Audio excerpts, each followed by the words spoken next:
رێخستنا کامپا قۆشتەپە یا پارتیا دموکراتا کوردستان سووریا شاخێژنێ بە هەماهەنگیل گەل هەژمارێک بزیشکên Kurd yên nexweşxaneya Şîfa li Hewlêrê Gûtev Kurdên Rojavayê Kurdistanê ne xoleke peristariyê ji hejmarek keç û jinên Kurd yên Rojavayê Kurdistanê ji nişteciyên kampê re birêkxistin kir.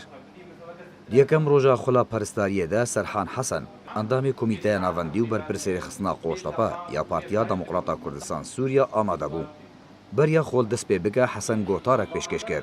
Spasiya bizîşkên beşdar di wê xolê de kir û hêviya serkeftinê ji hemî keç û jinên beşdar di xolê de xwest.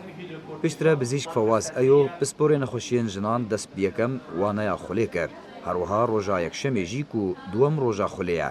Bizîşk Îsam Tahir pisporê bençkirinê waneya duwem pêşkêş kir. Biryara sê waneyên din jî ji aliyê sê bizîşkên pisporên bizîşkiya giştî û ya zarokan jî di her sê rojên bên de ji xolê beşdar bibin. Derbarê mebest û armanca wê xolê endama Encumena Herêmî Afiya Hacî ku berbirsa şaxêjiniya dirêxistina kampa Qoştepe ya PDKSê de wisa axivî.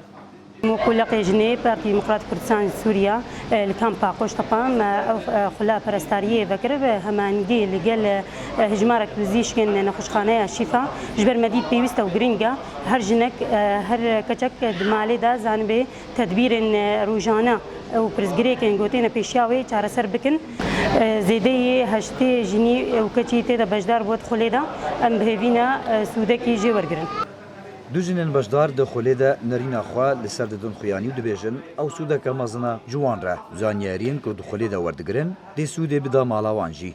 ev dewreha gelkî baş e ji me va pîrek yara rastî îstîfadayê gelek heye pîrek jî gelkî feydê ji xwe re jê dibîne ji hemû aleya ve yanî we gotî wê ji îstîfadê jî bîne ji aliyê malê ve alîkariya zarokê xwe bikin û musaeda wa bikin û ji aliya mujtema ve jî alîkariya hemîya dikarin bikin îstîfadê ji xwe re jî bibîne ji hemî aliya ve.